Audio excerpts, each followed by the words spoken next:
afternoon, class. This is your teacher, Miss. How are you today?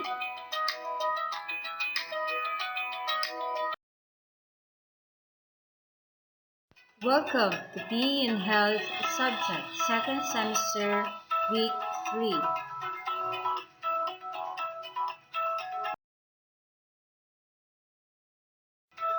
Our learning competency for today's lesson is discuss the nature of the different recreational activities.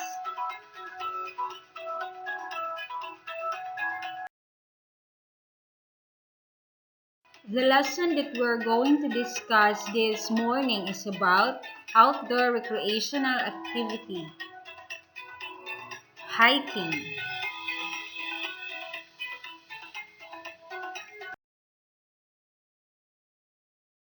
What is hiking? Hiking is an outdoor activity which consists of walking in natural environments, often on hiking trails or paths. The health benefits of different types of hiking have been confirmed in studies. The word hiking is understood in all English-speaking countries, but there are differences in usage.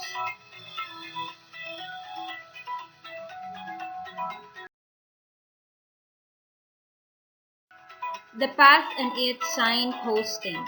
A path must go across the valley, towns, and hills, looking for the best way and visiting interesting places about their culture, history, and landscape.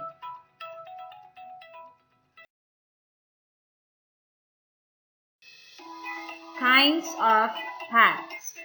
Depending on the length. Long-distance routes, they run for more than 50 kilometers. They are signposted with red and white signs.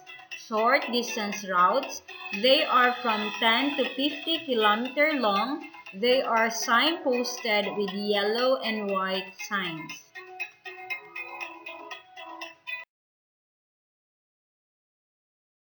Local routes, no more than 10 kilometers. They are signposted with green and white signs. And the last one is the city routes. They are routes in the city. They are signposted with red and yellow signs.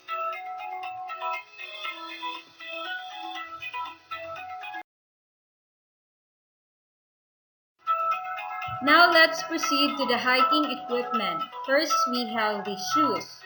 Boots are the most important part of the required equipment. We must walk on grounds different from our streets or roads with stones, branches, water, or animals.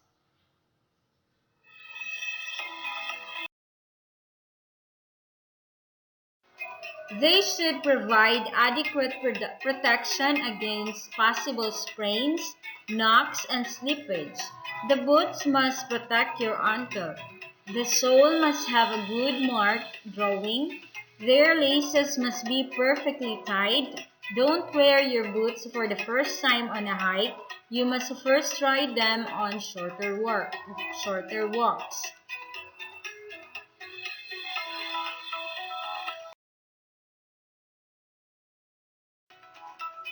Use, Useful advice.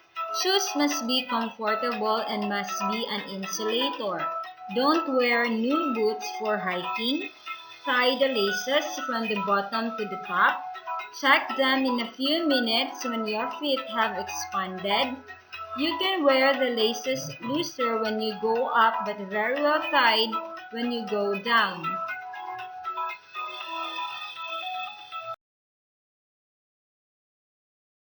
Clothes. Useful advice in using your clothes. Your clothes must be lightweight and permit airflow. If there is a lot of vegetation, especially thicket, you must protect your arms and legs. In the mountain, the weather changes quickly, so you must wear some clothes to keep you warm.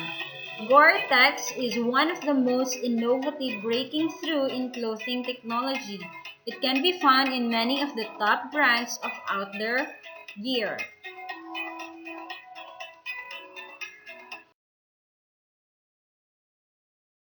Gore-Tex is one of the most innovative breaking through in clothing technology. So remember, it can be found in many of the top brands of outdoor gear. Gore-Tex is great provided you don't have to wear it during the summer when a summer thunder shower lasts but a few moments. You will put the jacket, hike for a few minutes, and start tugging at the pit zips. As the sweat starts pouring out, trying to regulate your body temperature when wearing full rain gear is not always that easy.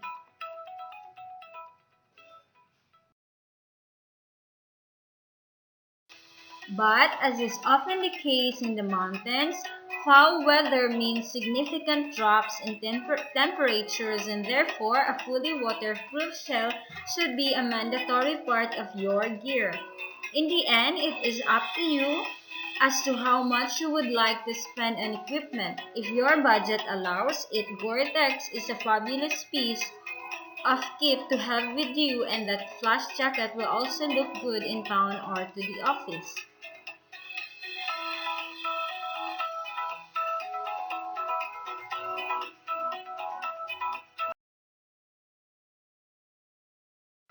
Now let's proceed to the backpack. The backpack increases the effort we need to walk. We feel its weight on our legs and on our back.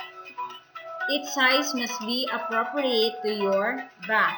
You must regulate to put the most of the weight on your hips.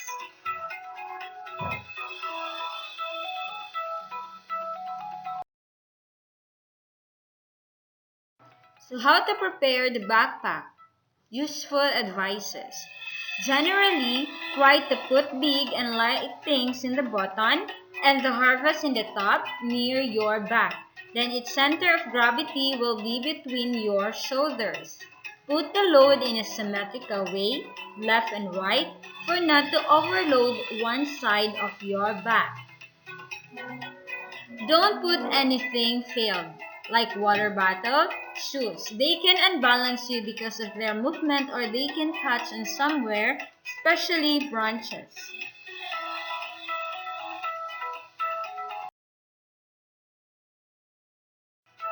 Sticks. They are not necessary but they can tip you to keep balance.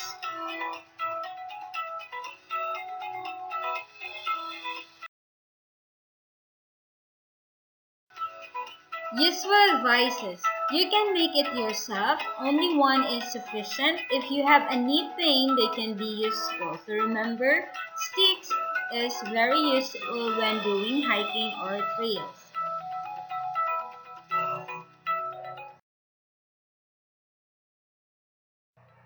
Now let's proceed to the map. So the pictures on your screen shows the cardinal direction. Shows the example of a hiking map.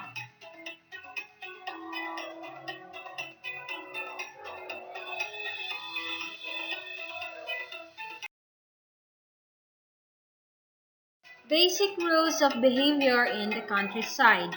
Avoid making any unnecessary noise. A photograph is much better than taking the photograph object away with you, like flowers, insects, fossils, and others. Avoid littering and take along rubbish bags instead. Make sure that the inhabitants of the rural district you are visiting do not regret your presence. For example, close gates after you. Do not trespass on private property. If you have dogs, keep it away from the cattle.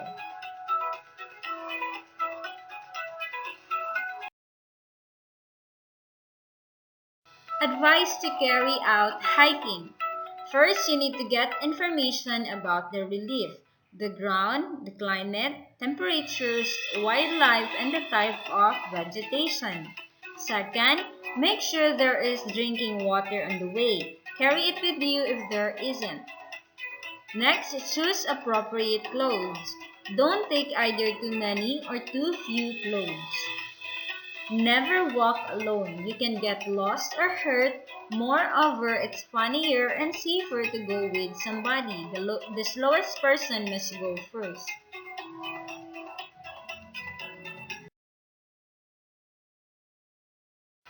Walk at a uniform speed. It means try not to go too fast at the beginning.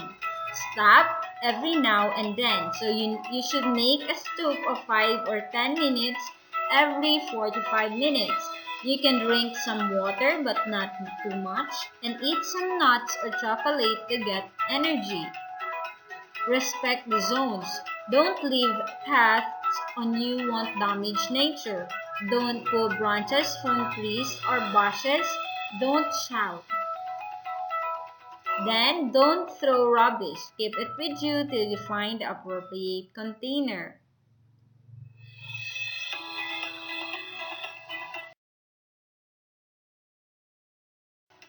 So that's all for our lesson this morning. Thank you for listening and I hope you've learned a lot.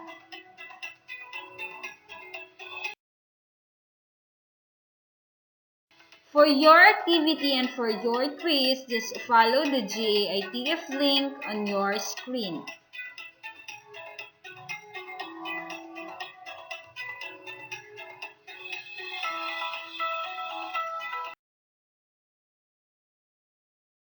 Goodbye and have a nice day.